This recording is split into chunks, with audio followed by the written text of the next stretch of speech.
Hello everyone, welcome to Classfix Academy. Classfix Academy ফালৰ পৰা আপোনালোক সকলোকে স্বাগতম জনাইছো। আজিৰ ভিডিঅ'ত আমি আলোচনা কৰিম আহোম কিংডমৰ বিষয়ে। আপোনালোকে বহুত কমেন্ট কৰিছে আসাম হিষ্ট্ৰীৰ ওপৰত ভিডিঅ' লাগে, আহোম কিংডমৰ ওপৰত ভিডিঅ' লাগে বা আহোম ৰাজত্বৰ ওপৰত ভিডিঅ' লাগে বুলি আপোনালোকে কৈছে। তো সেই মৰ্মে মই আহোম কিংডমৰ ওপৰত ভিডিঅ' বনাইছো, ঠিক আছে। ওকে, সো আহোম কিংডম অৰ্থাৎ আহোম ৰাজত্বৰ সময়সীমা প্ৰায় 600 বছৰ, এক দীঘলীয়া সময়। তো গতিকে এটা ভিডিঅ'ত গোটেইখিনি তথ্য ক্লিয়াৰ কৰা সম্ভৱ নহয়। তো গতিকে মই দুটা পাৰ্টত ভিডিঅ'টো আগবঢ়াম আপোনালোকলৈ, ঠিক আছে। সো আপোনালোকে ভিডিঅ'টো চাব আৰু যদি ভাল লাগে তেন্তে নিশ্চয় লাইক কৰিব আৰু আমাৰ আগন্তুক ভিডিঅ'বিলাক পাবলৈ বা আসাম হিষ্ট্ৰী বা ইণ্ডিয়ান হিষ্ট্ৰী বা জিঅ'গ্ৰাফি যিকোনো ভিডিঅ' পাবলৈ আমাৰ চেনেল সাবস্ক্ৰাইব কৰি বেল আইকন প্ৰেছ কৰি ৰাখিব। সাবস্ক্ৰাইব কৰি বেল আইকন প্ৰেছ কৰিলে আমি ভিডিঅ' আপলোড দিয়াৰ লগে লগে আপোনালোকে নটিফিকেশ্যন পাই যাব, ঠিক আছে। অলৰাইট, তো এতিয়া চাওক আমি আহোম কিংডমৰ বিষয়ে ডিসকাস কৰিম। সো আহোম কিংডম কেতিয়াৰ পৰা কেতিয়ালৈকে তিষ্ঠি আছিল যদি আমি কওঁ তেন্তে 1228 ৰ পৰা 1828 লৈকে, ঠিক আছে। প্ৰায় 600 বছৰ, 1228 ৰ পৰা 1828 লৈকে আহোম ৰাজ্য তিষ্ঠি আছিল, ঠিক আছে। আচ্ছা, তো এতিয়া আমি প্ৰথমে আলোচনা কৰিব লাগিব আহোম ৰাজ্য কোনে প্ৰতিষ্ঠা কৰিল বা কি পৰিস্থিতিত আহোম ৰাজ্য প্ৰতিষ্ঠা হল। তো এই গোটেইখিনি কিন্তু মই কভাৰ কৰিম। তো তোমালোকে চাই যাবা আৰু পাৰিলে নোটস বনাই যাবা ইয়াৰ পৰা, ঠিক আছে। ইয়াৰ পৰা তোমালোকে নোটস বনাই ল'ব পাৰিবা ধুনীয়াকৈ। আৰু যদি তোমালোকৰ স্পেচিয়েল নোট লাগে PDF ফৰ্মেটত তেন্তে ডেছক্ৰিপশ্যনত আমাৰ নম্বৰ দিয়া থাকিব, কণ্টেক্ট নম্বৰ। সেই নম্বৰত কল কৰিলে বা হোৱাটছএপ কৰিলে তোমালোকে কণ্টেক্ট কৰি নোটস ল'ব পাৰিবা, ঠিক আছে। অলৰাইট, চোৱা চুকাফা আছিল আহোম সাম্ৰাজ্যৰ প্ৰতিষ্ঠাতা, অৰ্থাৎ আহোম সাম্ৰাজ্য কোনে প্ৰতিষ্ঠা কৰিছিল? আহোম সাম্ৰাজ্য প্ৰতিষ্ঠা কৰিছিল চুকাফা, ঠিক আছে। আচ্ছা, চুকাফাই মাউলুং বুলি এটা ঠাই আছে, মাউলুং এৰি পৰিয়ালবৰ্গ আৰু অনুগামী লৈ আমি পাম, ঠিক আছে। পৰিয়ালবৰ্গ আৰু অনুগামী লৈ পাটকাই পৰ্বত পাৰ হৈ ব্ৰহ্মদেশৰ পৰা বৰ্তমান ম্যানমাৰৰ পৰা 1228ত অসমত আহিছিল, ঠিক আছে। 1228ত অসমত প্ৰৱেশ কৰে, ঠিক আছে। ওকে, সো চুকাফাই অসমত আহি প্ৰথমতে তেওঁ কিন্তু একেবাৰে যে ৰাজধানী স্থাপন কৰিছিল তেনেকুৱা নহয়। অসমত আহি তেওঁ কি কৰিছিল, অলপ ইফালে অলপ সেইফালে এনেকৈ থাকিছিলে। থকাৰ পিছত তেওঁ এটা ধুনীয়া ঠাই চাই, অৰ্থাৎ যি ঠাইত ৰাজধানী পাতিলে ভাল হ'ব তেনেকুৱা এটা ঠাই চাই তেওঁ কি কৰিলে, শিৱসাগৰ জিলাৰ চৰাইদেউ, ঠিক আছে, চৰাইদেউত তেওঁলোকে কি কৰে, আহোম ৰাজ্যই ৰাজধানী পাতে। কিমান চনত? 1253, ঠিক আছে। 1253 চনত স্থায়ী ৰাজধানী পাতে, ঠিক আছে। ওকে, তো ক'ত ৰাজধানী আছিল? চৰাইদেউ। আৰু এই ৰাজধানী আছিল স্থায়ী ৰাজধানী, তেওঁলোকে স্থায়ীকে ৰাজধানী পাতিছিল চৰাইদেউত, ঠিক আছে। আৰু চোৱা চুকাফাৰ ৰাজ্যৰ সীমা কিমান দূৰলৈকে আছিলে? চুকাফাৰ যে ৰাজ্য পাতিছিলে সেই ৰাজ্যৰ সীমা কিমান দূৰলৈকে আছিলে? পৰৱৰ্তী সময়ত আমি পাম যে এই ৰাজ্যৰ সীমা আৰু বিস্তৃত হয়, অৰ্থাৎ আহোমৰ সাম্ৰাজ্য বিস্তাৰ হয়। তো গতিকে চোৱা, প্ৰথমে চুকাফাৰ সীমা আছিল পূবে বুঢ়ীদিহিং নদী, ঠিক আছে। পূবে আছিল বুঢ়ীদিহিং নদী, পশ্চিমে আছিল দিখৌ নদী, ঠিক আছে। পশ্চিমে দিখৌ নদী আৰু উত্তৰে আছিল ব্ৰহ্মপুত্ৰ নদী আৰু দক্ষিণে আছিল নাগা পৰ্বত বা নাগা পাহাৰ, ঠিক আছে। তো চুকাফাৰ সাম্ৰাজ্য কিমান আছিল? পূবে আছিল বুঢ়ীদিহিং, পশ্চিমে আছিল দিখৌ নদী, তাৰপিছত উত্তৰে আছিল ব্ৰহ্মপুত্ৰ নদী আৰু দক্ষিণে আছিল নাগা পাহাৰ, ঠিক আছে। অলৰাইট, সো এতিয়া তোমালোকে চোৱা চুকাফাৰ নামৰ লগত 7 ৰজা মাৰি 1 ৰজাৰ কৰা কথাও মুখে মুখে প্ৰচলিত, অৰ্থাৎ চুকাফাই কি কৰি 7জন ৰজা মাৰি নিজে ৰজা হৈছিল। তো গতিকে 7 ৰজা মাৰি 1 ৰজা কৰাৰ কথাও মানুহৰ মুখে মুখে প্ৰচলিত, ঠিক আছে। অলৰাইট, এতিয়া চোৱা চুকাফা যেতিয়া পাটকাই পৰ্বত পাৰ হৈ ব্ৰহ্মদেশৰ পৰা অসমলৈকে আহিলে তেতিয়া চুকাফাৰ সৈতে কিমান সৈন্য আছিল আৰু কিমান অনুৰাগী আছিল বা কিমান সৈন্য সামন্ত লৈ চুকাফা অসমত প্ৰৱেশ কৰিছিল? সো 9000 সৈন্য, অৰ্থাৎ 9000 পদাতিক সৈন্য লৈ আহিছিল। 9000 সৈন্য, 3 গৰাকী পত্নী, ঠিক আছে। পত্নী কেইগৰাকী? 3 গৰাকী পত্নী, 4জন সম্ভ্ৰান্ত লোক, 4জন তেওঁৰ মানে কাষৰ সম্ভ্ৰান্ত লোক, ঠিক আছে। 2টা হাতী আৰু 300 ঘোঁৰা লৈ অসমত প্ৰৱেশ কৰে, ঠিক আছে। তো 2টা হাতী, 300 ঘোঁৰা, 4জন সম্ভ্ৰান্ত লোক, 3 গৰাকী পত্নী আৰু 9000 সৈন্য লৈ চুকাফা অসমত প্ৰৱেশ কৰে পাটকাই পৰ্বত পাৰ হৈ। অলৰাইট, সো ইয়াৰ ওপৰত কিন্তু কোৱেশ্চন আহিব পাৰে, তোমালোকে অলপ মন দিবা। চুকাফাই কিমান বছৰ ৰাজত্ব কৰিছিল? চুকাফাই ৰাজত্ব কৰিছিল 39 বছৰ 4 মাহ 15 দিন, ঠিক আছে। 39 বছৰ 4 মাহ 15 দিন ৰাজত্ব কৰাৰ পিছত চুকাফাৰ 1268, ঠিক আছে, 1268 এৰিত তেওঁৰ মৃত্যু হয়। অলৰাইট সো এতিয়া আমি এই স্লাইডত কি পালো চুকাফা আছিল আহোম সাম্ৰাজ্যৰ প্ৰতিষ্ঠাপক তাৰ পিছত চুকাফা কেতিয়া ব্ৰহ্মদেশৰ পৰা অসমলৈ আহিছিল 1228ত এয়া ইম্পৰ্টেন্ট তাৰ পিছত চুকাফা ক'ত ৰাজধানী পাতিছিল চৰাইদেউত ৰাজধানী পাতিছিল কিমান চনত 1253 চনত এয়া ইম্পৰ্টেন্ট তাৰ পিছত সীমাৰ বিষয়ে পালো আমি আৰু লগতে আমি কি পালো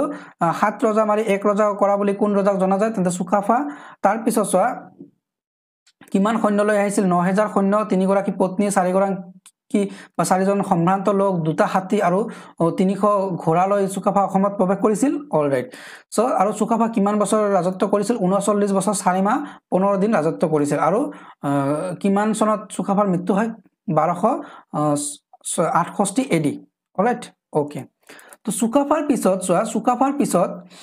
কোনে ৰজা হয় তেওঁৰ পুতেক চুতুফা ৰজা হয় ঠিক আছে চুকাফাৰ পিছত চুতুফা ৰজা হয় কিমান চনত 1268 চুকাফাৰ মৃত্যু হৈছে তেন্তে 1268 চুতুফা ৰজা হয় ঠিক আছে আৰু তেওঁৰ ৰাজত্বৰ পিছত কিছুমান আৰু কিছু ৰজাই মানে আহোম ৰাজ্য শাসন কৰে তেওঁলোকে ইমান এটা কাৰ্য কৰা নাছিলে বা তেওঁলোকে ইমান হেৰি সিগনিফিকেন্ট কাম কৰা নাছিলে তো গতিকে তেওঁলোকৰ জাস্ট নামবিলাক জানি ৰাখিলে হ'ল ঘটনা বুলি আমি তেনেকুৱা সবিশেষ নপঢ়িলেও হ'ব ঠিক আছে তো তোমালোকে নামবিলাক শুনি ল'বা চুবিনফা তাৰ পিছত চুখাংফা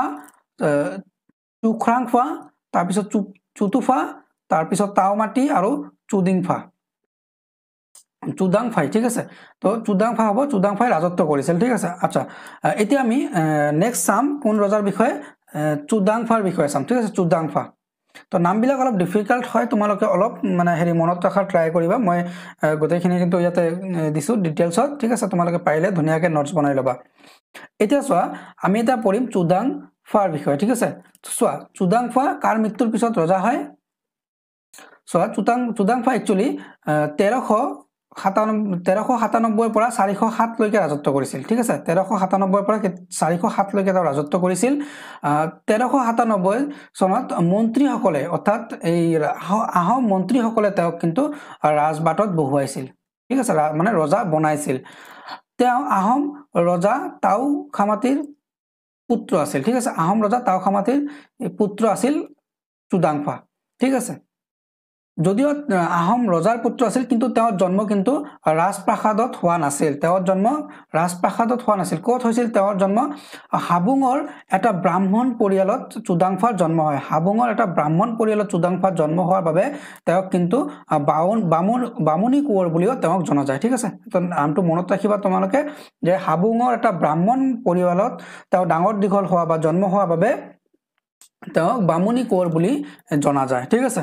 ওকে সো এতিয়া চুদাংফাক ৰজা কোনে বনালে মন্ত্ৰীসকলে ৰজা বনালে এতিয়া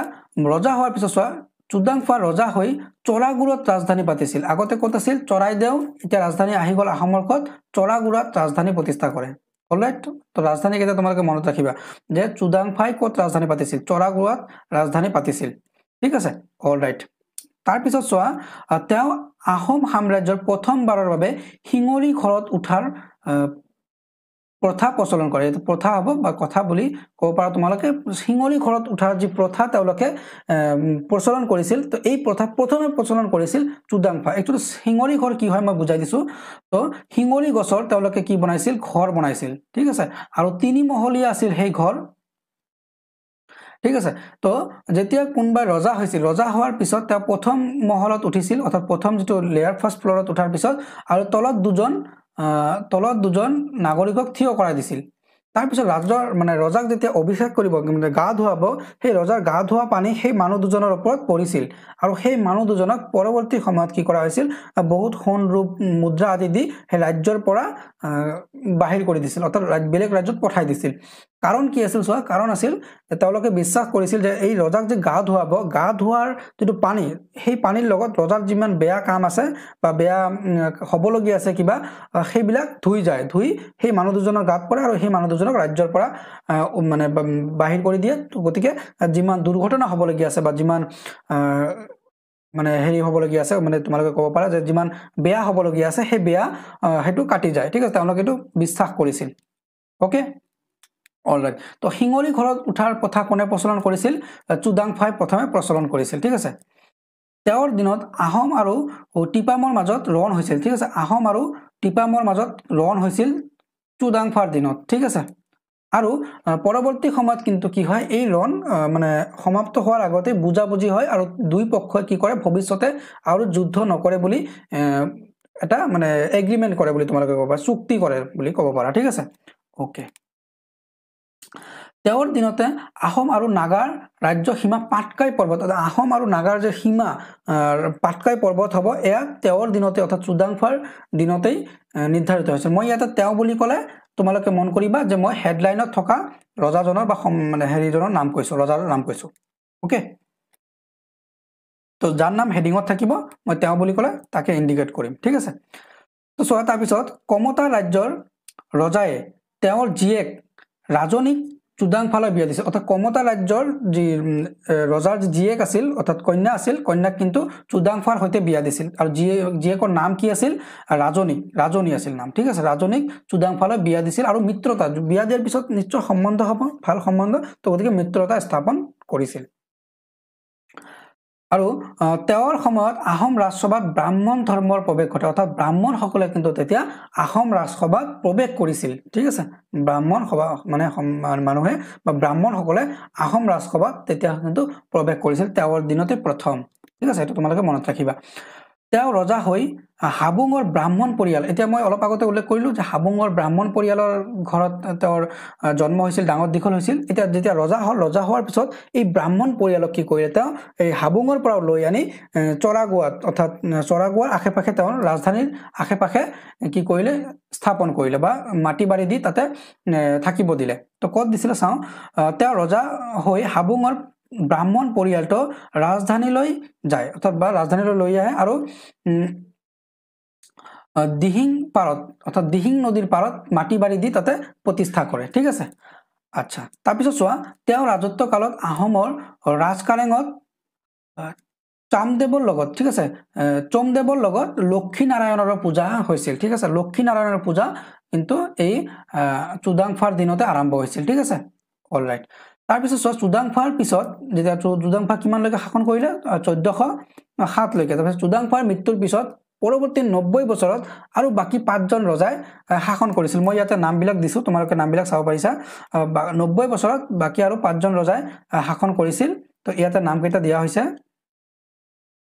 তোমালোকে নামকেইটা চাই লবা আৰু নোট ডাউন কৰি লবা ঠিক আছে অলৰাইট তাৰপিছত মই মেইন যেটো টপিক মানে হেকেটা মই একচুয়ালি মানে কভাৰ কৰি আছো পৰীক্ষাৰ বাবে যিবিলাক ইম্পৰ্টেন্ট হয় এই ৰজাসকলে ইমান এটা কাম কৰা নাছিল গতিকে মই জাস্ট নামকেইটা দিছো তাৰ পিছত চোৱা যিবিলাক সিগনিফিকেন্ট কিং আছিল হেবিলাকৰ মই কথা উল্লেখ কৰি আছো তেওঁলোকৰ যিবিলাক কাম আছিল হেবিলাক মই ধুনিয়াকৈ ডেসক্ৰাইব কৰি আছো ঠিক আছে চোৱা চুহুংমুং ইজ ভেৰি ভেৰি ইম্পৰ্টেন্ট ঠিক আছে চুহুংমুং ভেৰি ভেৰি ইম্পৰ্টেন্ট সো তোমালোকে চুহুংমুঙৰ বিষয়ে ধুনিয়াকৈ পঢ়িবা চোৱা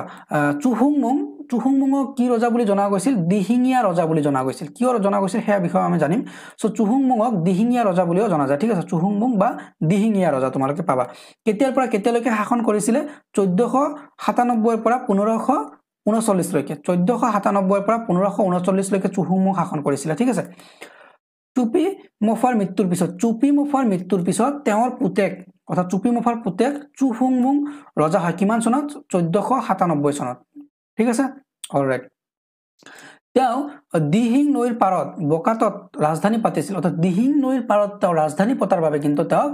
দিহিঙীয়া ৰজা বুলি জনা যায় ঠিক আছে তো দিহিঙীয়া ৰজা বুলি কাক জনা যায় চুহুংমুঙক জনা যায় ঠিক আছে আচ্ছা নেক্সট চোৱা তেওঁৰ দিনত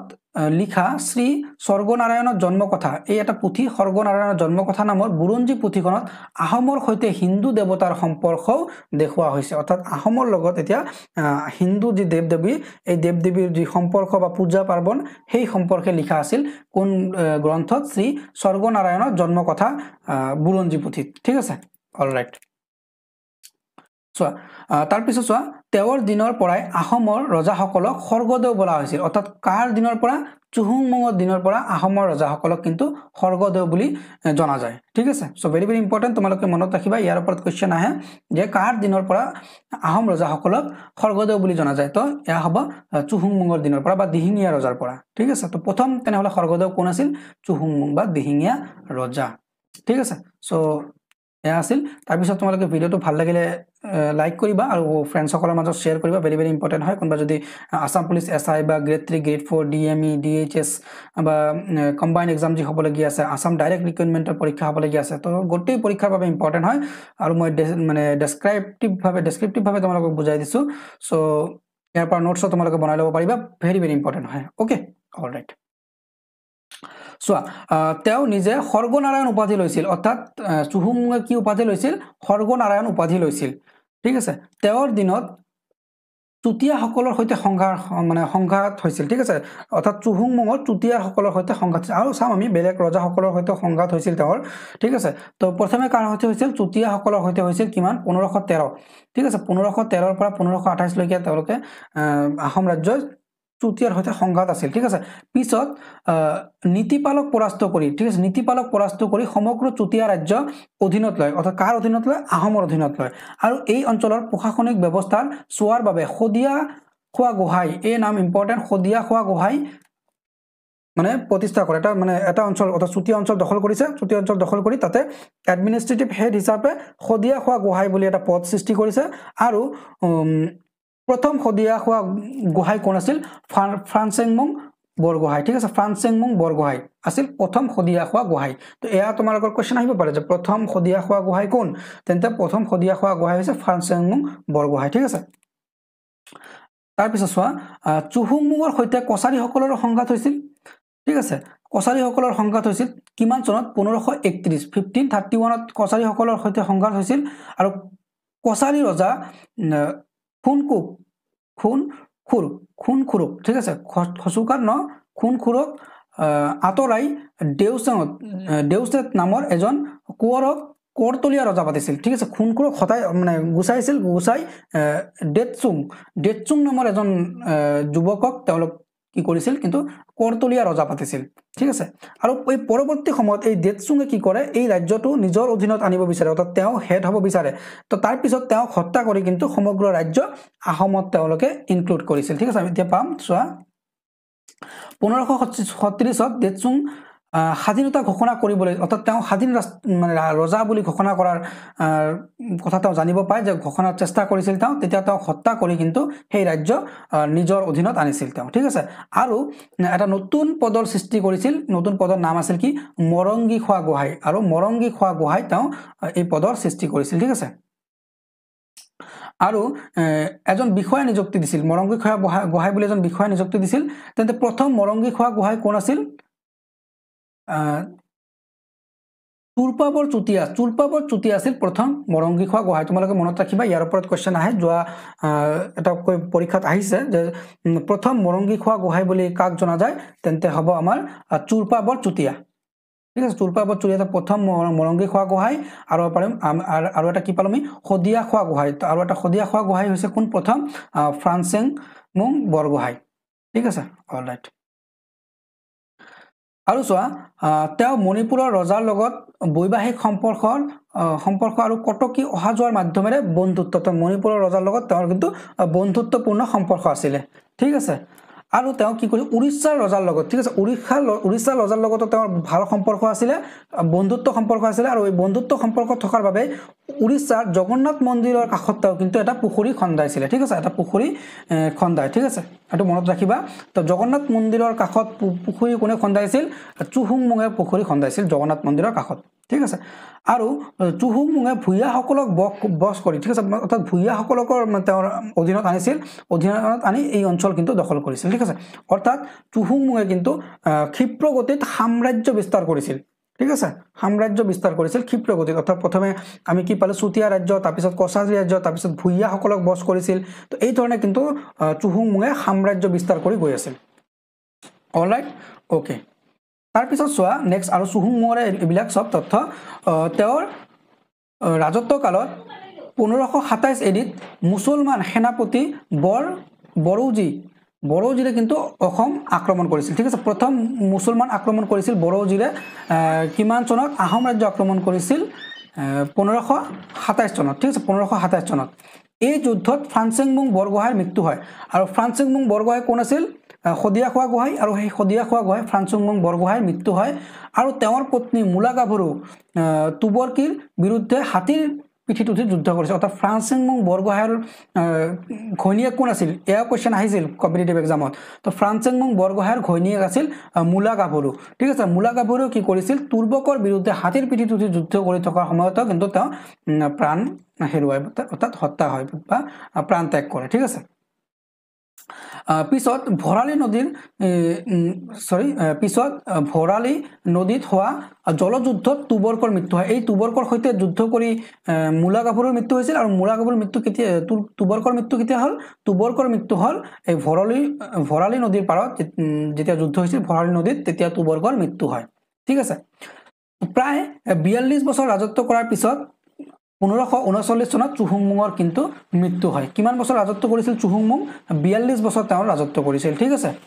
আৰু তেওঁৰ ৰাজত্ব কালত জনসংখ্যা নিৰ্ধাৰণ অৰ্থাৎ আমি যে সেন্সাস কৰো ঠিক আছে এই সেন্সাসৰ কিন্তু তেওঁ প্ৰথম ষ্টাৰ্ট কৰিছিল আহোম ৰাজ্যত ঠিক আছে তো তেওঁৰ ৰাজত্ব কালত জনসংখ্যা নিৰ্ধাৰণৰ প্ৰথম আঁচনি হাতত লোৱা হৈছিল আৰু প্ৰজাসকলক শ্ৰেণী বা গোট হিচাপে বিভাজন কৰা হৈছিল শ্ৰেণী বা গোট হিচাপে বিভাজন কৰিছিল তেনেহলে প্ৰথম আহোম ৰাজত্বকালত লোকপিয়ল বা সেন্সাস কোনে আৰম্ভ কৰিছিল তো জনগণনা আৰম্ভ কৰিছিল বা জনসংখ্যা নিৰ্ধাৰণ আৰম্ভ কৰিছিল চুহুংমুং ঠিক আছে মনত ৰাখিবা তেওঁৰ দিনতে উজনি অসমত শ্ৰীমন্ত শংকৰদেৱৰ তত্ত্বাৱধানত অৰ্থাৎ চুহুংমুঙৰ দিনতে উজনি অসমত শ্ৰীমন্ত শংকৰদেৱৰ তত্ত্বাৱধানত বৈষ্ণৱ ধৰ্মৰ আন্দোলন গা কৰি উঠিছিল ঠিক আছে বৈষ্ণৱ ধৰ্মৰ আন্দোলন গা কৰি উঠিছিল শ্ৰীমন্ত শংকৰদেৱৰ তত্ত্বাৱধানত চুহুংমুঙৰ দিনত ঠিক আছে আৰু চোৱা ইয়াতে এটা ভেৰি ভেৰি ইম্পৰ্টেণ্ট পইণ্ট মই ইয়াতে ডেসক্ৰাইব কৰিছো সোয়া তেওঁৰ সাম্ৰাজ্যবাদী নীতি অৰ্থাৎ চুহুংমুঙে যি প্ৰকাৰে সাম্ৰাজ্য বিস্তাৰ কৰিছিল এই সাম্ৰাজ্যবাদী নীতিৰ বাবে কিন্তু চুহুংমুঙক কি বুলি কোৱা হৈছিল অসমৰ নেপোলিয়ন বুলি আখ্যা দিয়া হৈছিল তেনেহলে অসমৰ নেপোলিয়ন বুলি কাক আখ্যা দিয়া হৈছিল অসমৰ নেপোলিয়ন বুলি আখ্যা দিয়া হৈছিল চুহুংমুঙক ঠিক আছে অলৰাইট এতিয়া চুহুংমুং কেতিয়ালৈকে ৰাজত্ব কৰিলে 42 বছৰ ৰাজত্ব কৰিলে 1539 লৈকে ঠিক আছে তাৰ পিছত কোনে ৰজা হয় আহোমৰ সেই বিষয়ে আমি ডেসক্ৰাইব কৰিম সোয়া চুহুংমুঙৰ পিছত কোনে ৰজা হয় চুকলেংমুং ৰজা হয় চুহুংমুঙৰ পিছত চুকলেংমুং ৰজা হয় চুহুংমুঙৰ পিছত তেওঁৰ পুতেক চুকলুংমুং ৰজা হয় তেওঁ গড়গাঁৱত স্থায়ী ৰাজধানী স্থাপন কৰিছিল তেওঁ কি কৰিছিল গড়গাঁৱত স্থায়ী ৰাজধানী স্থাপন কৰিছিল কোনে চুকলেংমুঙে ঠিক আছে আৰু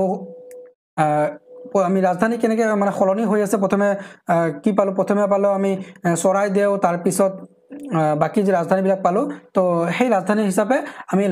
চুহুংমুঙে ৰাজধানী কোন স্থাপন কৰিলে গড়গাঁৱত ৰাজধানী স্থাপন কৰিলে ঠিক আছে অলৰাইট তেওঁৰ দিনতেই কোচৰ সৈতে আহোমৰ প্ৰথম সংঘাত হয় তেওঁৰ দিনতে কি হয় কোচৰ সৈতে আহোমৰ প্ৰথম সংঘাত হয় কিমান চনত 1546 পৰা 47 লৈকে আৰু কোচ সৈন্যক পৰাস্ত কৰি এটা উৎসৱ পালন কৰিছিল অৰ্থাৎ এটা উৎসৱ উদযাপন কৰিছিল ঋকথবন উৎসৱ ইয়াৰ পৰা কোৱেশ্চন আহে যে কোচ ৰাজ্যক পৰাজিত কৰি আহোমসকলে কি উৎসৱ পালন কৰিছিল ঋকথবন উৎসৱ পালন কৰিছিল ঠিক আছে চুকলেংমুঙৰ নৰা আৰু শ্যামাসকলৰ মাজত হোৱা বিবাদত হস্তক্ষেপ কৰি নৰা কন্যা চাওচিং কুঁৱৰীক বিয়া কৰিছিল ঠিক আছে অৰ্থাৎ চুহুংমুঙে কাক বিয়া কৰিছিল চাওচিং কুঁৱৰীক কাৰ কন্যা আছিল নৰা কন্যা অৰ্থাৎ শ্যামাসকলৰ কন্যা আছিল চাওচিংমুং ঠিক আছে অলৰাইট তেওঁৰ পত্নীৰ পৰামৰ্শত তেওঁ কিন্তু কি কৰিছিল গড়গাঁৱত গড় নিৰ্মাণ কৰিছিল ঠিক আছে অৰ্থাৎ গড়গাঁৱত গড় নিৰ্মাণ কোনে কৰিছিল চুকলেংমুঙে নিৰ্মাণ কৰিছিল কাৰ পৰামৰ্শত তেওঁৰ পত্নীৰ পৰামৰ্শত পত্নী কোন আছিল চাওচিং কুঁৱৰী ঠিক আছে চাওচিং কুঁৱৰী আছিল তেওঁৰ পত্নী ঠিক আছে তেওঁৰ ৰাজত্বকালত প্ৰথম 8চকীয়া ৰূপৰ মুদ্ৰাৰ ব্যৱহাৰ কৰা হয় ঠিক আছে প্ৰথম 8চকীয়া ৰূপৰ মুদ্ৰা কোনে ব্যৱহাৰ কৰিছিল চুকলেংমুঙে ব্যৱহাৰ কৰিছিল আৰু এই মুদ্ৰাৰ ওজন কিমান আছিল 1 তোলা ওজন আছিল এই মুদ্ৰাৰ ওজন আছিল 1 তোলা ঠিক আছে তেওঁৰ ৰাজত্বকালত গড়গাঁও নগৰ ঠিক আছে তাৰপিছত গড়গাঁও পুখুৰী তাৰপিছত কাহিকুচি তাৰপিছত চাউলিমুখ মাথাউৰি নাগা আলি আদি নিৰ্মাণ কৰা হৈছিল ঠিক আছে তো কি কৰিছিল গড়গাঁও নগৰ ঠিক আছে গড়গাঁও পুখুৰী কাহিকুচি চালিমুখৰ মাথৌৰি আৰু নাগা আলি নিৰ্মাণ কৰিছিল চুকলেংমুঙে অলৰাইট ঠিক আছে তো এতিয়া আমি ডিসকাস কৰিম চুখামাফাৰ বিষয়ে চুখামাফা বা খৰা ৰজা এতিয়া তোমালোকে নামবিলাক দুটাকে পাই যাবা তো অলপ মনত ৰাখিবা ঠিক আছে আৰু নোটছ কৰি ল'বা সো নোটছ নকৰা কিন্তু তোমালোকে এই নামবিলাক মনত ৰাখিব নোৱাৰিবা আৰু যদি তোমালোকৰ ৰেডিমেডছ নোটছ লাগে যেহেতু সময় কম আছে পৰীক্ষাৰ বাবে তোমালোকৰ ৰেডিমেডছ নোটছ লাগিলে মোৰ হোৱাটছএপ নম্বৰত কন্টাক্ট কৰিবা তোমালোকে ৰেডিমেড নোটছ পাই যাবা ঠিক আছে চোৱা চুকলেংমুং ঠিক আছে বা চুকলেংমুঙৰ পিছত তেওঁৰ ৰজা কোনে ৰজা হয় চুকলেংমুঙৰ পিছত ৰজা হয় তেওঁৰ পুত্ৰ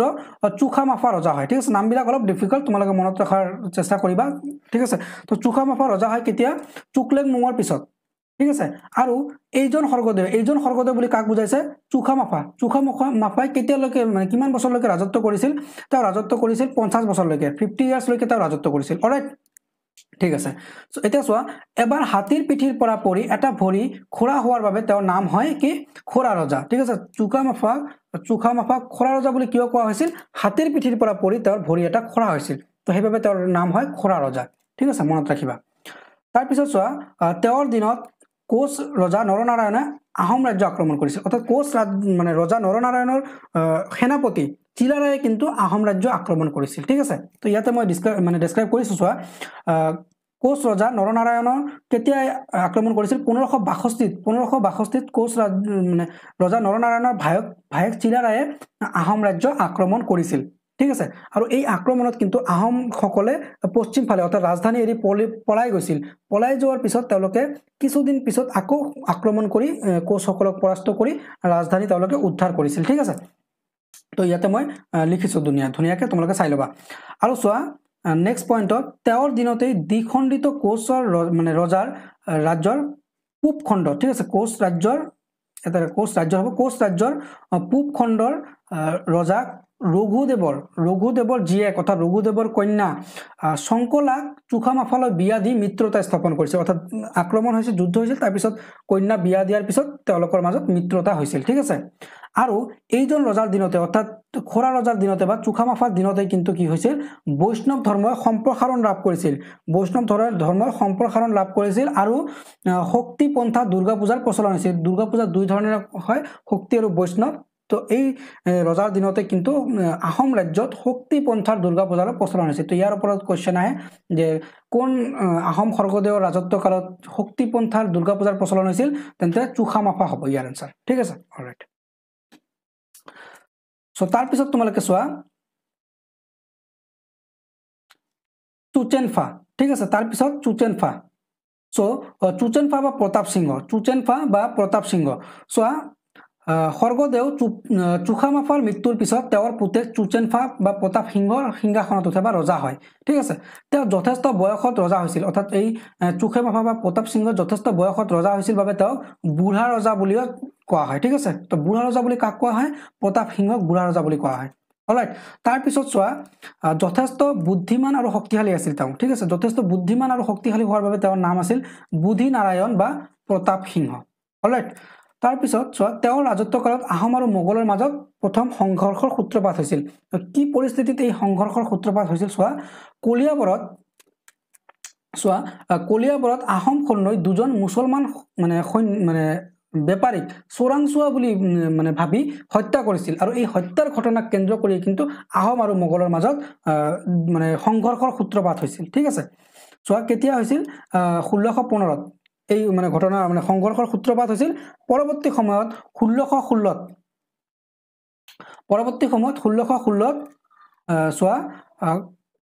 কাজমুলি মুখত প্ৰথম যুদ্ধ হৈছিল আহোম আৰু মোগলৰ ঠিক আছে প্ৰথম যুদ্ধ আহোম আৰু মোগলৰ ক'ত হৈছিল কাজমুলি মুখত আৰু শেষ যুদ্ধ ক'ত হৈছিল ইটাখুলিত ঠিক আছে পাম কিন্তু ঠিক আছে প্ৰথম যুদ্ধ ক'ত হৈছিল কাজমুলি মুখত আৰু এই যুদ্ধ প্ৰায় 1639 লৈকে চলিছিল ঠিক আছে দীৰ্ঘদিনীয়ালৈকে এটা মানে যুদ্ধ চলিছিল সংঘাত হৈছিল সো এই যুদ্ধক দুটা ভাগত ভাগ কৰা হৈছিল 1616 পৰা 1620 আৰু 1620 পৰা 1635 ঠিক আছে সো এই দুটা ভাগত ভাগ কৰা হৈছিল আৰু প্ৰথম যুদ্ধত মোগলসকলে জয়লাভ কৰিছিল আৰু দ্বিতীয় যুদ্ধত আহোমসকলে জয়লাভ কৰিছিল ঠিক আছে আৰু চোৱা এই 1620 পৰা যে 1635 যুদ্ধ হৈছিল এই যুদ্ধ ক'ত হৈছিল ৰাণাহাটৰ যুদ্ধ বুলি কোৱা হয় এই যুদ্ধ তো ৰাণাহাটৰ যুদ্ধ কেতিয়া আৰম্ভ হৈছিল ৰাণাহাটৰ যুদ্ধ আৰম্ভ হৈছিল 1620 পৰা ঠিক আছে কেতিয়ালৈকে চলিছিল 1635 লৈকে চলিছিল আৰু এই ৰাণাহাটৰ যুদ্ধত মোগলে কিন্তু বহু দুৰ্গ জয় কৰিছিল আৰু কিছু দুৰ্গ তেওঁলোকে নিৰ্মাণও কৰিছিল ঠিক আছে তাৰ পিছত চোৱা 1635ত বংগৰ মোগল শাসনকৰ্তাই আক্ৰমণ কৰিছিল কোন ঠাই তেওঁলোকে জয় কৰিছিল চোৱা পাণ্ডু জয় কৰিছিল খৰাইঘাট জয় কৰিছিল তাৰ পিছত